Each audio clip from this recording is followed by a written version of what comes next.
Hello, Devlin here with you, and welcome to another edition of my pirate radio show.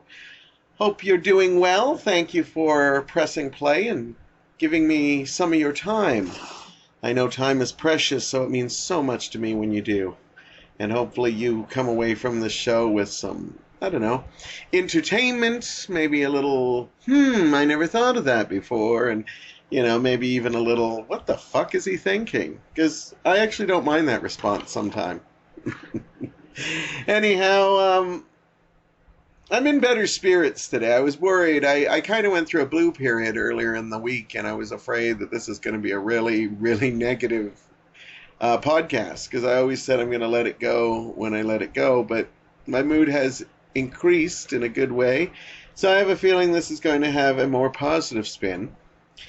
But, I'm going to give my insight on some things today, and we're going to start with a topic that, well, it's not exactly a topic everybody likes to talk about, but around this time of year, we start seeing it more and more, and I've already seen a couple of bouts of it. I'm talking about the common cold, It's that season where we start seeing people starting to, get the symptoms, the coughs, the aches, the pains, lots of head colds going around. I had a small bout with one a couple of weeks ago, and I actually fear the common cold now. No, not like in how old people do. I know sometimes I get a bad cough. When I was a kid, every year I used to face bronchitis, and I would be out of school for several days because of my thing. And after I came back to school, I was healthy as a horse, but the cough would just stay and stay and stay.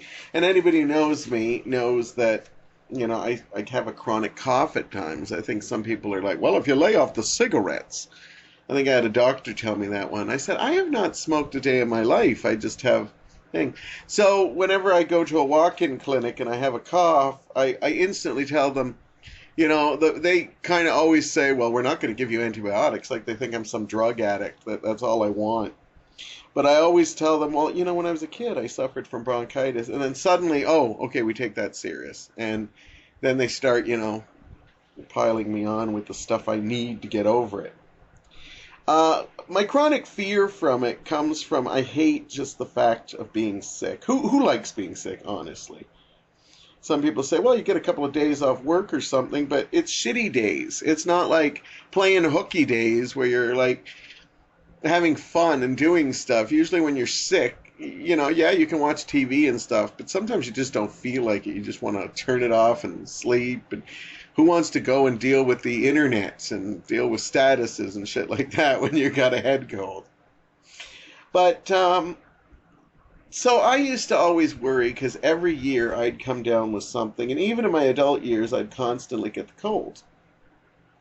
Now, a couple of years back, I actually got hit with probably the worst cold ever, and since that time, I actually fear when I get the tickle in the bottom of my throat.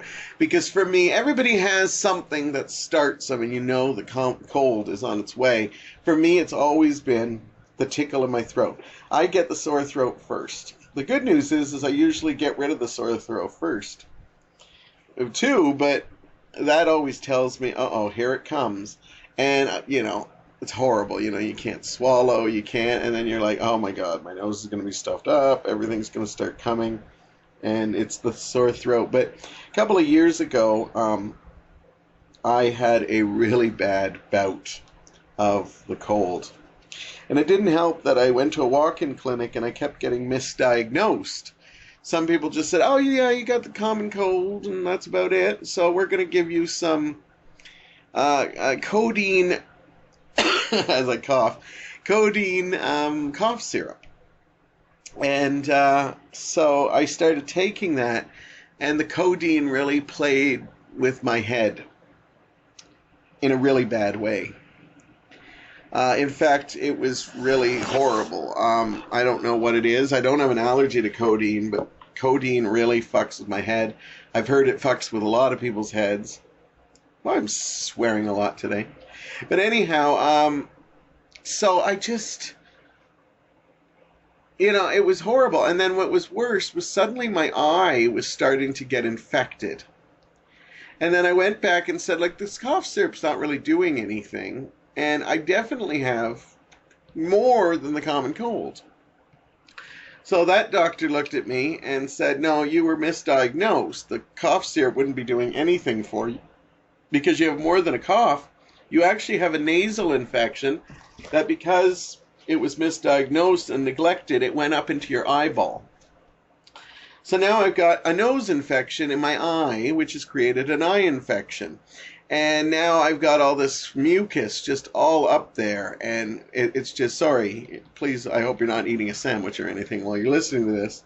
I don't know if my show is one of those common, lunch hour type deals or midnight snack type deals. But anyhow, yeah, I had to deal with this. And so they gave me more drugs. And I got to a point where I just couldn't sleep. They gave me some stuff that I got to the point where it was several days in, and I remember a point where I just broke down to Mike, and I was falling asleep at the end of the couch, and Mike said, maybe you should go get some rest. And I remember looking at him and saying, Mike, I'm so afraid to go into that bedroom, because I basically go into the bedroom and I'm really tired, and when I fall asleep, I think I'm still awake, and then sometimes I'm still awake and I don't know if I'm asleep, and I start seeing images, and it was playing with my head. And I'm actually afraid to go to sleep, and I actually broke down and cried, and Mike was really freaked out because it's like, what a horrible predicament to be in. So the infection went away, but the cough now was deep into my lungs. And because I suffered from bronchitis every year as a kid, they were concerned about that. So they'd give me different types of, cough syrups and antibiotics. And basically, I'd keep going in day after day, and the doctor would, and I'd be like, hey, I'm ready to go back to work. And they'd be like, no, you can't go to work. You can't. You're just too contagious, and this could relapse again. And because it's still, we got to get it out of your lungs. And anyhow, so this went on. And then they finally let me go to work. And, and I'm not the most ambitious person. So you could tell I was anxious to just get back to my old life. But ever since then, I've been so terrified about getting sick. So now, I'm going to knock on wood before I tell this story. That's me knocking on wood, my studio desk. I basically said, I'm not going to go through this again. So at the hint of a tickle in my throat, I start doing every remedy you can think of. And I sometimes get the head cold for maybe a day or two. But up until this point, this is why I knocked on wood, I have actually managed to not be sick year after year. Now, don't get me wrong, I do have moments of sickness, but they only are a few days of discomfort, and then I'm on my way to recovery already. I don't like getting sick and then having that consistent cough. Now, sometimes I have a dry cough. That's just the way I am. I continually work on that, and it's always there. I try to blow my nose more. I drink lots of hot tea, or I should drink more hot tea. But anyhow, I basically go into modes, and I hit the orange juice. As I said, I do the hot water with some Epsom salts, a scented Epsom salts, and I put the towel over my head and try to make my nose run. I have the tea to make my nose run. I blow my nose any chance I get, and I get the virus out of there as fast as I can. So knock on wood, because I hate to think that I just jinxed myself by telling everybody here that, oh, I'm never sick, and then I've just kind of jinxed myself. But anyhow, I'm not just here to talk about my own pity. I want to talk about some other stuff too. Now we get to the controversial portion. I want to talk about the fact that I know there's a common thing, and I'm going to not disagree with it, that they say that when men get sick, they tend to get like babies, and they milk it. Now, I'd like to dispel this 100% and say this is bullshit. it's the individual person. And in some cases, I think it is, because I know some men that can just be sick and they take a couple shots of brandy at night and they're good to go the next day. Well, they claim they are. They still are.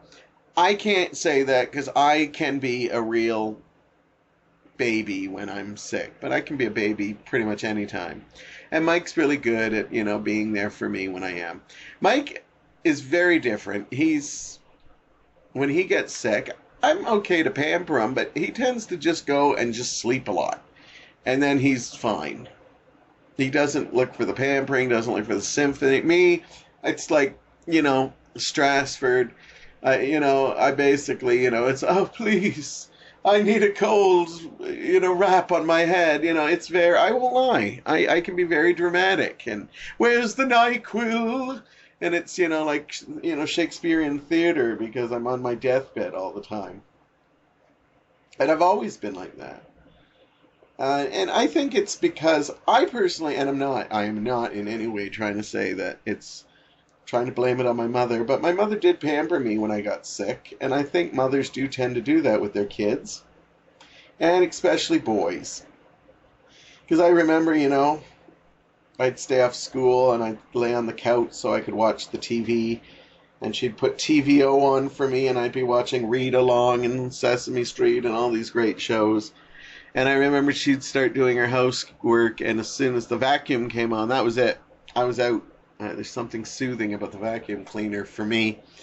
And that was my favorite part about being sick. It's like, oh, I'm going to get some sleep. But I do think men are a little bit babies about it. And I think we do milk it for what it's worth. And there are a lot of women that, are like roll their eyes and the whole works. But here's some general things that I've noticed. One, I think women may not milk it as much, but I think women are actually sick more. Now, I do know a couple of great, strong women that, basically they still do it all when they're sick. And like my mother, she did that. But I think the newer generation, I see so much sickness in my workplace for the craziest things. And sometimes it's like I understand it, like a migraine or stuff, or stress attacks, anxiety attacks. But then I remember one time I was actually asked from a supervisor, sales were down for the day, so they were looking to send somebody home. And there was two people that were eligible to go home, me and this woman. And basically, I remember the supervisor came over and said, we're thinking of sending one of you two home, but we're thinking we might want to send her home because she's dealing with women's issues. And I just kind of looked at the supervisor and I said, in this time and age, isn't that sexist now? And she kind of looked at me and then thought about it and laughed. I said, no, if I came to you and said, oh, geez, my balls are itching, they kind of ache a little, could I go home, And she kind of laughed and said, yeah, I never thought of it like that. And I said, well, yeah, it's true. Like, all I hear about is women's equal rights and stuff like that. And then I hear, stuff like, I need to go home because I'm having women's issues, And like, I don't go and say, yeah, I have men's issues, but, if I have the diarrhea or the shits or something, that's a human thing. We all get that. And I know I get it that sometimes, you're having your menstruation or something, and some women take it harder than that. But I'm just saying there's got to be something you can do about it. Because, in this day and age, I just find that very sexist that we're looking for supposed, like, gender equality and stuff like that, but you can still use women's issues? I get, maternity leave because there's nothing you can do about it, though I personally think maternity leave should be half and half more. I know they say it is, but I know it isn't. I think it should be like 6 months for the woman, 6 months for the man, mandatory. But it's like, the woman has a year off and then the husband can take it if he wants. I don't agree with that. If we're heading to equality, then the man, he made the mistake too, or he made the blessing too, however you want to take it. So he should be there for the running too. And then it should just, in my opinion, just be equal decision of who goes back to work. I'm not old fashioned to say the man has to go back to work. Hell, the woman likes her work better than the man, and and the man does a better job taking care of the kid. I'm all for that. I've said that before. But don't give me like women's issues. So, although I think men do milk the bigger head colds and stuff, I can't believe the amount of women that just they're sick constantly and always calling into work, but then they claim that they're not babies. Well, no, they're not, because they say they're sick, they don't look sick, and then they're sent home, or they call in sick, and then the next day they have their hair done or something, and I'm still supposed to believe you're sick at this point. So, as much as men may milk it a bit, I think women are just generally sick more. Now, again, I'm not trying to generalize, because in my world, my perfect little world, I believe this happens for anything. I think it's all about the individual. I know lots of men who call in sick repetitively. I know lots of women who do. So to me, it's not equal. I'm just basically saying observations I see. I also see young people, they are sick so often. I have no clue what we are doing to our kids that are making them so unhealthy, which is funny because all I hear is how kids are taking care of themselves better now. They're eating better. They're not getting as fat. And, yeah, you still have chubby kids and fat kids out there, but the truth of the matter is a lot of them are, because a lot of them, can eat pizza and junk food and still have a skinny body. But they're so fucking unhealthy. You see these muscular guys that are like, oh, like a breeze comes and they're like, oh, it's so cold. That can't be healthy. Yeah, you shouldn't be sweating all the time and having high blood pressure or something, but just every little sniffle, I gotta take the day off. I've even known cases where mothers now, like when my mother got sick and the whole family got sick, she'd put her needs towards anything. Some cases my father would too. But now you see a lot of parents that when they get sick, they still get sick and they have to call in the next generation to help. And the truth of the matter is that scares the hell out of me, because what does that say for the following generation that, didn't, they had to have their grandparents come in and take it, because these other kids are like, no, I'm not going to put my needs before everybody else's. I'm going to be sick. I'm going to be sick like a child, and my parents are going to come in to take care of their grandchildren and me at the same time. Where are those kids? How are they going to cope with anything? Because one day those grandparents are going to be gone, and they won't know how to take care of anyone, not even themselves, and it's just a vicious circle. Yes, this is the kind of things I think about when I'm sick. Most people just sleep or watch crappy daytime television, but this is the kind of stuff I think of. And I feel bad if you're sick right now listening to this. And thank you, because I don't know if I could listen to a show like this while I was sick, but I hope I've at least made you go, or laugh, or like, what the fuck? What an idiot. Whatever the case, we're done talking about the common cold, and knock on wood that I don't get another big one like I did a few years ago, and that I can constantly fight this thing, which I've been doing the last couple of years, and catch it before it gets out of hand. Halloween's just around the corner, and we're going to talk a little bit of costume versus cosplay when we get back. I'm back.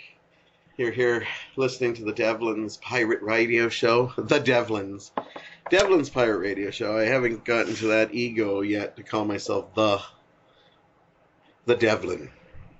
Anyhow, Halloween's just around the corner. I love me some Halloween. I've talked about it in the past, and I look forward to talking it again in an upcoming Halloween episode, which I think will be next week. But I work at Value Village, and I don't talk about work too often because I think legally I'm not allowed to. But since I'm not going to be putting down Value Village, I'm going to talk about it. And one of my favorite things about my job are that I get to dress up like fairly early for Halloween, because Halloween's our big time of year at the store, and they want you to dress up, and I love it because I have a tickle trunk of all different kinds of costumes and hats, and I absolutely adore dressing up. And what I like about it too is that the customers really get a kick out of it. And sometimes my bosses and the people I work with get a good laugh at what I'm going to show up as. One of my favorite bits too is also when I dress up. Mike goes to work before me, so he doesn't know what I'm going to dress up as. So when I come home from work, he never knows what's going to be at the front door. And this year, we've actually taken some pictures of some of the costumes, and we're going to show some. If you're listening to this through the YouTube, you'll probably be looking at some of them right now, because I'm probably going to use some as my picture as well. And it's kind of fun. It's like a sitcom, like that Mrs. Brown's Boys, where her son always comes in a different outfit. And it's kind of fun. And so we decided this year we're going to take pictures, because last year everybody said, oh, take pictures. And so that's what you're probably looking at if you're at YouTube. If you're not on YouTube and just listening to this through iTunes or my blog, just imagine just like me dressed up as Elvis, like a lion, a pirate, various different outfits. Use your imagination. You know, there's that one kinky bugger out there who's probably picturing me in a Playboy bunny outfit. And don't have that one yet, but hey, might happen. Anyhow, an interesting situation came to me that I thought might make an interesting bit of radio, but it might not. And that is there's a lot of young people at Value Village that don't like to dress up. And, you know, maybe it's just because they don't want to be in elaborate costumes, but I find there's ways you can do costuming without being too elaborate and you can still do your job. Because I never wear anything too constricting, but I still look good. And but these kids just won't, and then they just basically grab a hat or some ears from the shelf and then put it on, and that's it. And you know, customers really like when you dress up, because I even have sold like a wig or two, you know, because we actually had it in store, and I was wearing it, and a lady I remember came up when I did my rock star one and just said, I love that black and silver wig. Where did you buy it? And I said, come right over here, and made a sale. And, you know, that's kind of what it's all about. But I remember I was talking to a young guy at lunch, and he said that he actually really likes to dress up for cosplay, but he doesn't like dressing up for Halloween. And I asked him about it. I said, well, why? Because it's just as fun to dress up as for Halloween than it is to dress up at a convention. In fact, for me, I think dressing up at a convention to me would be even weirder. Now, I'm pro costume either way. I'm pro cosplay, costume. I feel if you just do it, that's a lot of fun. Go ahead. But I just don't like when one gets downplayed against the other. So I asked, well, what's the difference? It's fun to dress up at Halloween as well. And he says, well, I don't want to just dress up as something generic. I want to dress up as a character. I want to be just a certain thing. I don't want to just be a generic pirate. I want to be like an anime character or a video game character that people recognize and stuff. And I know this is where I'm supposed to say, oh, okay, well, I get that. But honestly, I thought to myself, what a fucking idiot. I thought to myself, there's no difference in dressing up a little bit or dressing up a lot and trying to get every detail right. Dressing up is fun either way. But it just reminded me of how young people are basically so particular. It's like, I have to get the right look. I have to get the right thing. Because, you know, that's what I'm going for. It's like that's their mission. It's not the fun of dressing up. It's the fun of making sure you get all the little details. And nothing wrong with that. Again, I am not against cosplay in any way. I think it's just as fun. I'd rather dress up at my work rather than, because when I go to conventions like Hamilton Comic Con, I'm there to look, and meet celebrities. I'm not there to walk around so like people will take pictures with me. I have a bit of an ego, but I don't have that big of an ego. Like, oh, people should be honored to get their picture taken me because I spent all this time looking like the perfect Ghostbuster. And that's fine if you cosplay, but don't put down people that just want to wear costumes. And that being said, I'm going to go even farther than costumes versus cosplay. I notice sometimes that a lot of people are starting to wear costumes in their regular wear. As in, I've seen old ladies that start wearing, like sequined hats that were sold at the dollar store for a thing, and they've added it to their rotation. And I know there's some people that are like, oh, what a idiot, what an attention-grabbing idiot. And the people that are usually saying this are the people that do cosplay. And I'm like, why is that different?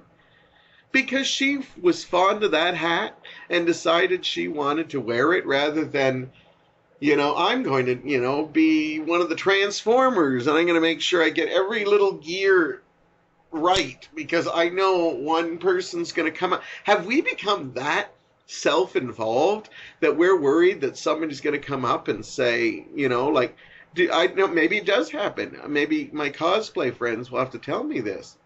Do you wear a costume and like one little thing's not right, like the color is off, and like some person will come up and say, oh, that's a great costume, but that's totally not the color that character wears? Really? We have trolls in real life now? We have people that can't even enjoy your imagination. See, when I put up on a generic costume, whether I'm like rock star or whether I'm like, witch, I love the fact that I can make it my own. I love the fact, and I don't mean to call this guy an idiot or anything because he has to get every piece of it. But what I'm saying is there used to be a time when we used to have a thing called imagination, where we used to be able to just do our own thing, where, if you wanted to dress like Batman and add a sombrero to it, people would be like, okay, there'd always be people going, what the hell is going on? But other people would be like, well, there we go, Mexican Batman, why not? But, I love the fact that I can add little pieces of jewelry to it. And, and it's not just young people. I dressed up as a lion, and I love the costume. The reason I picked it out is I found the mane at Value Village, and it actually matched with my goatee. The actual coloring matches with my goatee so much that I said, I gotta have this. But I don't have a full lion costume. So I just decided I'd wear some colorful clothes, and I'd be like a lion in a witness protection program. And so many people were like, what are you? Other people just enjoyed the madness of it. But then I thought, with movies like Zootopia being big hits, really clothed animals are going to be that much of a problem? Like, I could have easily said, I'm a character from Zootopia. I'm a lion in clothes. But I had an old woman come up and say, why do you have the red nail polish? It doesn't fit. And I said, well, I actually always wear nail polish. I just happen to be wearing nail polish. So this lion wears nail polish. And then she looked at me like, well, that's ridiculous. And then I think I said something to the fact, well, if you want me to say the nails are red from, a fight I had and they're actually blood from a opponent. And she gave me a look like, what? Are you telling me that? And I go, well, if you need to have an answer for every single thing on my costume, well, there you go. I ripped the last lion to hell, and that's why I'm in the witness protection program. That's a hell of a witness protection program. Anyhow, all I'm trying to say is that why can't we have imagination? I love when we get little kids coming in and basically saying, I want to wear this with this. And you see the parents like, no, you can't do that. You can't have Superman dressed in a tutu. Well, who says you can't? Why can't Halloween be about imagination? Why can't a little girl dress as Rey from Star Wars and then add like something different to it? Like, I don't know, something very masculine to it. I love seeing that, little girls have brought up Superman costumes because they want to be Superman. And I never question. I never say, oh, you're going to be Supergirl. Because they always say, I'm going to be Superman. And I love that because, you know, as much as people always tend to talk about this gender fluidity, which has become a real big issue with me because people talk about it so much, but I don't think they buy into it as much. But it's the truth of the matter is I really do think that it's wonderful to see that. But then you always sometimes see a parent that is not so forgiving, and then you think, okay, there's no way we're ever going to get to that point just because. But it is exciting when I see moments where you see a father who's buying a princess outfit for his son, and then will say, this isn't even for Christmas. He just wants to play with it. And I look at him and saying, well, I think you're an amazing dad because you're allowing it. So, yeah, I love cosplay, and I love that we've gotten to a point where cosplay is a big thing. But I don't see, if you love cosplay, and we do have a couple people that do in the store, and sometimes they dress up in really elaborate costumes. We have a new supervisor that just wears these amazing costumes. I don't even think she cares that, you know, they might be troublesome to wear. She just looks wonderful in them. And it's exciting because I think more and more people, to me, it's a part of my job. To me, it is. And because I love it, it makes it a perk, definitely. But I think of it as a part of my job. One of our big things is Halloween. We need to promote sales for it.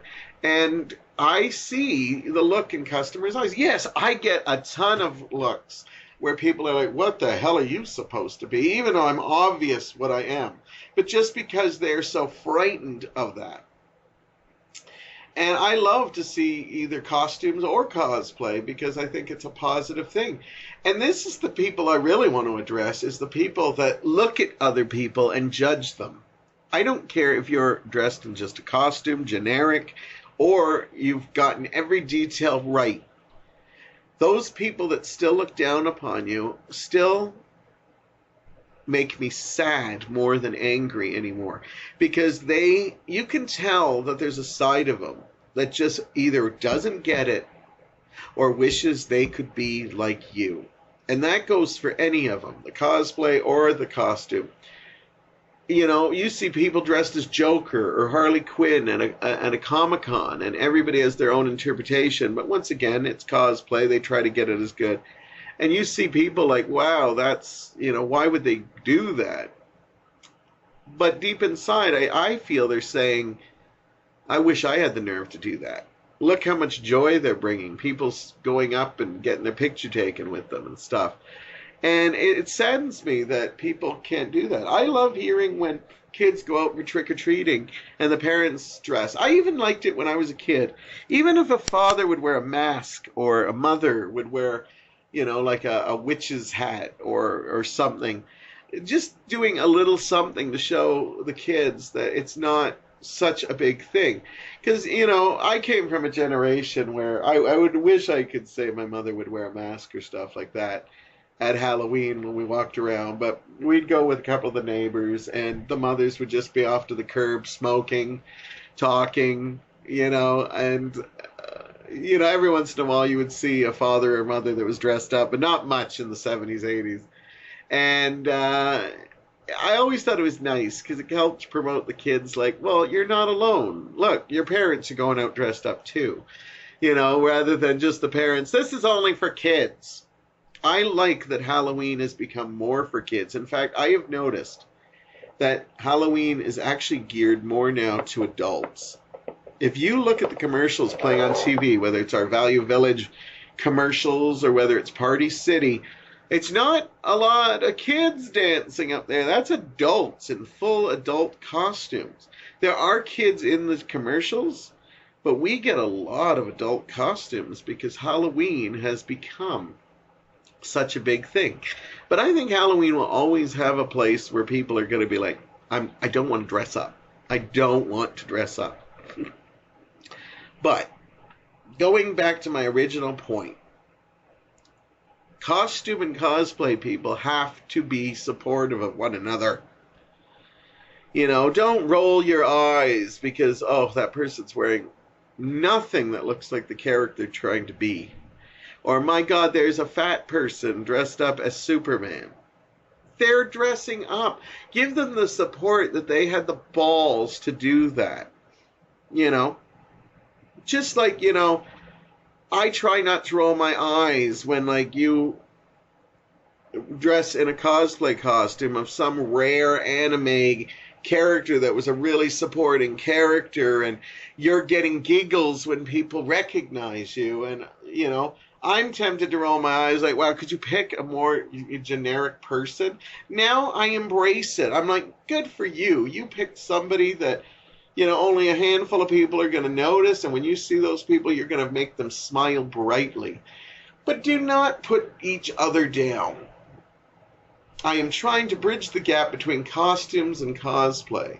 The fact that we have a cosplay costume store downtown and a costume store in Hamilton shows me that already it's like they're trying to distinguish, but it shouldn't. It should all be one big happy dressing up. And hey, if I had my way, Halloween would be all year round. I remember one of the costumes I wore at Value Village was just a bathrobe and a shower cap, and people loved it. They said, what an easy costume. I had a big purple frilly shower, coat, and people really liked it and said, wow, that's a great idea for a costume. And I said, well, honestly, people go and shop now in their pajama bottoms. I think we're about 5 years for people wearing robes anyhow, so I don't really think this is that far-fetched a costume. And they laughed and said, you know what, you're probably right. So I'd love to incorporate it. I remember a young guy came up to me and bought a top hat, and he looked really cool in it. And I bought it, and I just jokingly said, please tell me this is a hat you're going to wear all the time and not just for Halloween. And he says, no, I think it's just for Halloween. I go, it would be really great if somebody just took to a hat and said, this is going to be my hat. Like Jughead Jones from Archie. He found that crowny hat and he stuck with it. I think it'd be great if we initiated these Halloween costumes and just started using them. So when I see that little old lady that's wearing the sparkly Elton John hat, because she likes to wear it when she goes to bingo or she goes to the casino, I embrace that now. And, don't judge her if you spent some time doing cosplay in your life. Don't judge her. She is shining. And she's even shining brighter because she's not, one, worried about any detail that people are going to be like, you know what, you really should wear that hat a little off to the side. And two, she's not waiting for a special occasion. This is Halloween. You've got to dress up. This is a Comic-Con. You have to dress up. She's saying, this is my life, and this is what I have chosen. I would love to say that. Maybe I got to start the regime and start adding little Halloween stuff to my collection. I might think about doing that. We'll see. I don't know. Because as much as I want people to be innovators, it scares me when I have to lead the pack. But who knows? Maybe I'll start wearing my glitter hat more often and stuff. We will see. Anyhow, that's my thoughts on it. Halloween's coming up. Get yourself a costume. I don't care if you're going out to a party. I don't care if you're walking the kids around. Get yourself a costume. Put that costume on. Just walk around the neighborhood on Halloween. Have fun with it. That's what costumes are all about. We're going to take a short break, and I'll be back with the final segment on today's episode. Welcome back. Hope you're enjoying yourself so far. Doing a lot of heavy thinking the last couple of weeks. That's why sometimes you get a heavy episode like this. If this is your first time listening to me, don't think that this is all I do, bitch and complain. I actually talk about a lot of positive stuff, too. Not this time, though. I got another segment coming up here. And look on the bright side. I almost recorded this a couple of days ago when I was in a really shitty mood. And imagine how dark it would have been then. I'm going to talk about some people that piss me off. And not just regular people that piss me off, like people that are driving or people that are just, or shopping or anything like that. I'm going to talk about certain people, not like naming them or anything, but people that I can't really name because it kind of refers to a couple people, and they just piss me off. The first group I'll talk about is basically, and I don't have a lot of people in this category, but it happens. And I don't think it happens maliciously. I think it's what they call human nature. And all I can say is screw Mother Nature because it still sucks and it still hurts. And I don't know it's the person not necessarily going out of their way hurting you, but it happens. And maybe if I shed some light. Although what's funny is I'm not sold that the people that actually I'm kind of going to be indirectly talking about actually listen to my show. So I don't know, maybe you can learn something from it. And if you find yourself in this situation, you can say, hey, didn't Devlin say that sucked? I've helped a few people out in my time where, like, literally helped them out of really dark times. I've talked to them, saw them through, invited them places to get their minds off stuff. And in no way do I do this stuff in order to get it back, because by God means I don't always. I have helped people through, hell and back, and then when I'm going through dark periods, I don't even see them.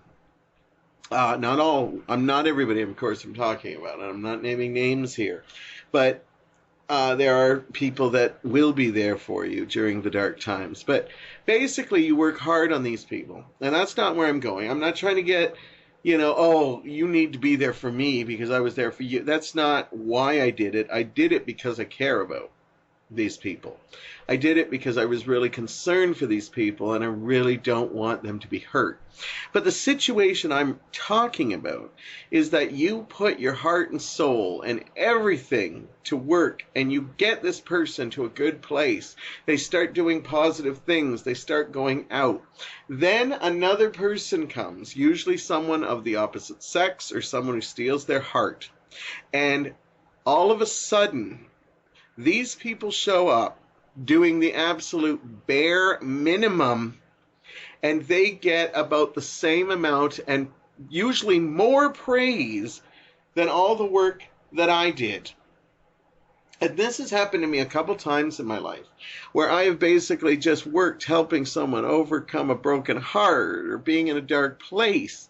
And then as soon as this person that becomes a major relationship in their life, I get reprimanded too. Well, thank you for being there for me. I appreciate it. And this person gets, oh, I would be nowhere without this person. And it's not true. It is not true because I've seen the situations and they literally come in and do the bare minimum. I was there all the time. I was doing this. I got positive stuff. They meet this person, they revert back to regular the way they were before, and they were just like miserable at that time, but they see it as, oh, it's comfort and stuff, and suddenly I get the secondary prize. I get the, yeah, you were okay. And if it just happened once to me, I probably wouldn't be bitching. But this has happened a couple times to me where a pretty face shows up, gets all the accolades, and I get the alternative award goes to Mr. Devlin Bishop for caring. And I have been told by other people who see the situation, like, that really sucks, all that you did for that person. And now they give all the blessings to that other person who literally did not that much. But because they're, one, either fallen in love with them, two, become infatuated by them, or three, get to put their their private part into the other person's private part, and then suddenly they can't think straight. They suddenly get the honorary, and I become the supporting actor. And this is something that really pisses me off because I always acknowledge the people that are there for me. I'm always there for them. I've changed schedules for them in order to, like if they need me, and I don't expect the same thing when I'm going through that, but I do expect you not to take me for granted.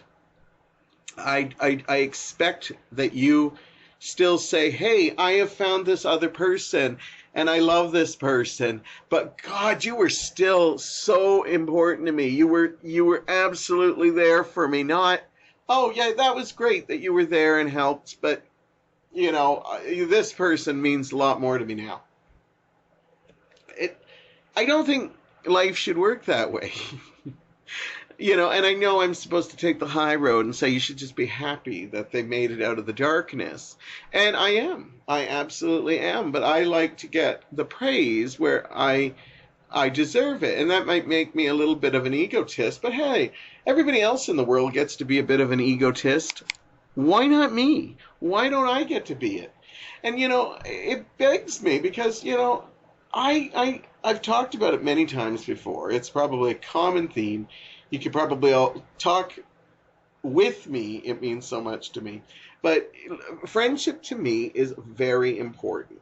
I put friendship up just as high as love relationships because I think they are. Anything we work on, to me, I don't get, here's another common thing I always talk about. I don't get unconditional love where, this is my family. Family is the most important thing. But my friendships are the ones I actually worked on. These are the people that actually prove they want to be in my life.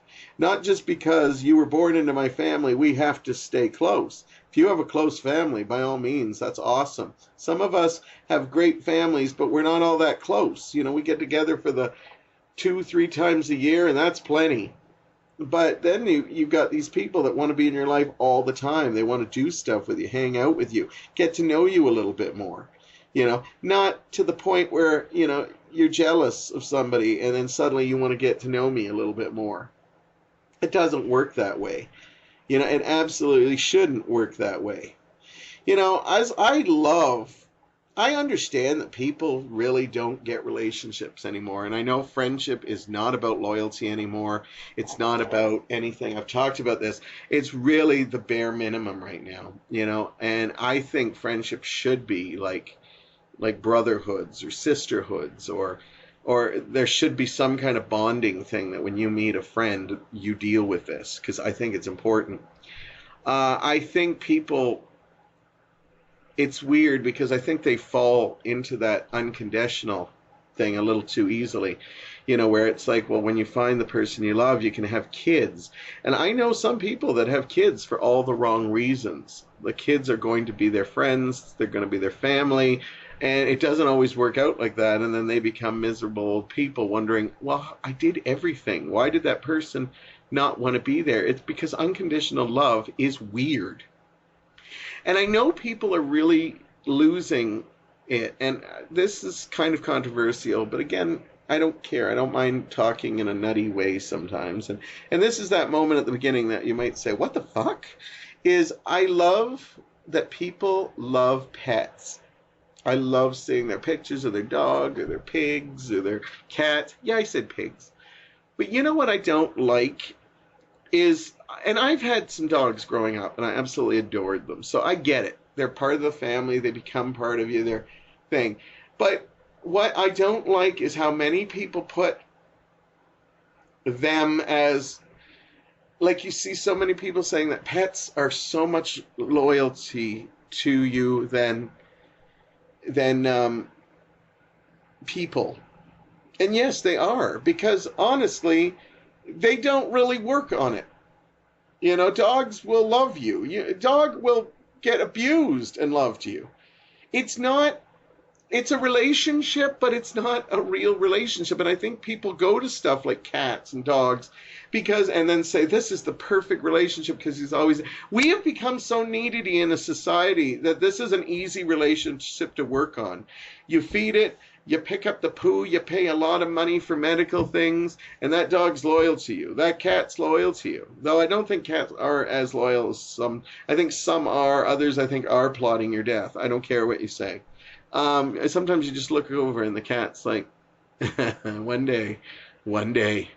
Anyhow, but I think the thing that irritates me is when people, I think a pet love is should be cherished and treasured. But I don't think it should even be compared to human love, because I think the human love, two people have to work on it. It's not just a one-way thing, and then the animals just reacting to how you treat them. Human love, you have to work on it, and some people don't want to work on it, so they go totally to pets. That's why you have these cat ladies and probably cat men with cats all over the house, because they're easier relationships. But what makes me sad is when you see somebody loses a dog or a cat and they're heartbroken. And don't get me wrong, I get it. I lost pets and I cried out of it for days, weeks. And I always send little notes when I see somebody's lost their family pet, because I know they are part of the family and they are awesome. But then 2-3 weeks later, maybe even a month or two, they have a replacement animal, and they're like, this won't replace the love I had for this, but that's what they're doing. Because you don't go out and you lose a child and you go out and adopt a child the same couple of weeks later. You don't lose a friend and then easily go out and try to find a new one that quickly, or your spouse or anything like that. So pet relationships are important, but they're not real, logical, unconditional, freaks me out. Anyhow, but don't get me wrong, I love pets. I love pets, but they are not human relationships, and we shouldn't be comparing them to human relationships. If you read a story on Yahoo that says a woman is marrying her cat, you are not going to be endeared by that. You're going to think, what a freaking loon. Why? Because pet relationships work different than human relationships. So stop trying to compare them. Get into a pet relationship because it's easier. There's so much wrong with that statement. I can't even begin. But don't get me wrong. I'm not bashing pet love. Pet love is incredible. And everybody should feel it in one part of their life.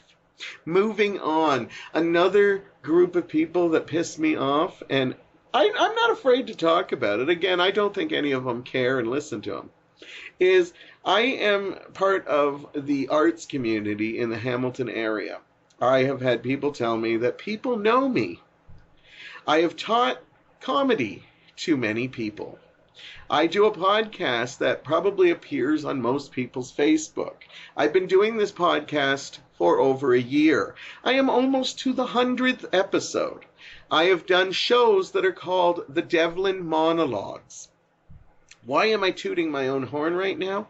Is because I know I have groups of people out there that constantly have these things going on, and nobody ever thinks of me. People who do podcasts, nobody ever thinks to ask me to come and talk to a podcast. I have a lot to talk about. I am a charming person. I am very funny, and most of the time I am positive. Probably not a good thing to say as we're speaking right now, but I never get invited to this. I know a couple of people that actually do monologue story shows where they get about 15 people in the community to come in and talk about certain subjects. Some of these people have been at my shows and have never once considered me a possibility to come and do a monologue for that show. Now, do they think I'm a prima donna? Do they think, well, he just does his Devlin monologues? It's ridiculous. I have even done a couple of story shows where I've showed up to like an open mic to do stories. Not once was I ever thought about as, oh, he'd make a good guest. This kind of pisses me off because I choose to promote on my podcast. I've had people in the arts, I've had people not in the arts, but I come and promote them either way. And if I haven't gotten to you, I probably either want to or don't even know you're interested in doing it. Maybe that's the case with these people. I will give them the benefit of the doubt. No, screw it. Tomorrow I will give them the benefit of the doubt. Today I'll just be mad at them a little bit. Because this constantly happens, people doing comedy shows. No, I don't do stand-up comedy, but I'm still a pretty funny guy in an interview. People do live interview shows that I know. Never thought to contact me. Again, I admit, I am not a stand-up comic, but my monologues have a lot of comedy in them. Anyhow, it bothers me because I know people know I'm out there, and people just praise me till it all ends when they see me. And then I constantly see them putting on shows with a list of people, and once again, they've forgotten to contact me. How is that not supposed to affect me? How is that not supposed to make me go, am I actually an asshole? Do people not like working with me? I don't believe that's the case, because in the cases that I have worked with people tend to like working with me. I'm very professional, and even good, bad, whatever mood I'm in, I bring that show because I know that is my job. Anyhow, I needed to get that off my chest because it bugs me to no end, especially mostly with the short stories and the monologue shows that consistently play. And then I see people that are invited that don't even do monologues that are asked to come up and do a monologue. And I'm still, maybe I just don't offer insight. Maybe I don't. Maybe that's why my ratings are so low on the Devlin Pirate Radio Show. Does it make me lose sleep at night? Absolutely not. I always said I would do this show if I had 1 or 2 people listening. I'm glad they do. I do know a handful of people listen to, and I suspect some people jump in every once in a while and listen to me. Thank you for that. I don't have an ego too often, but I'm going to enjoy having one at the moment. Because it does hurt sometimes, because it's like I would fit so wonderfully in a lot of these situations. I always work around people's schedules. I'm not a prima donna in any way. I will be honest with people's answers and stuff like that. And if I can't do something, I'm honest right up to the fault that it's like I just don't have the time. But it's like it would be nice to get an invite every once in a while from the community, or, hey, there's somebody we can use, And it kind of hurts me because I know I've been dedicated. I try to promote things. I try to promote local businesses, artists and stuff like that. But it's like when it comes down to, I can think of 80 other people I would rather have than Devlin. And that kind of bothers me. It hurts me. And what makes it worse is how phony these people are to me in front of my face. Oh, I miss your monologue shows. I miss, seeing you regularly in comedy shows and stuff like that. It's like, oh, really? Well, there's ways around that. You do a yearly monologue show. You do short stories of the city and stuff like that. And nobody ever thinks of me. But that's okay. I think of me, obviously. That's why I do a show where I talk about myself. And again, I don't talk about this just to stroke my ego. I talk about this because I know there might be some other people listening that are thinking the same thing. I do certain things and I don't. And it doesn't even have to do with the community. It's, you might, participate or volunteer with certain things. And then, when it comes around, when you need volunteers or something, nobody's there. Or if there's an event, you're like, what? What's going on here? Like that. Or, when you wanted to be part of a wedding party, and then all of a sudden you aren't part of a wedding party, and what? That's going to be my thing now. What? Yeah, it hurts, and I don't just say it just to get it off my chest. I say it because I know other people feel like that. And that's why when I have these bitchy type of segments, it's because I do it, because there's other people I know going, yes, I know exactly what you mean. So that's why I do it. It's not just because I'm trying to be a little bitch. Anyhow, I had a great time today. Hopefully it wasn't too dark. I think it was okay. Anyhow, we'll see you very, very soon.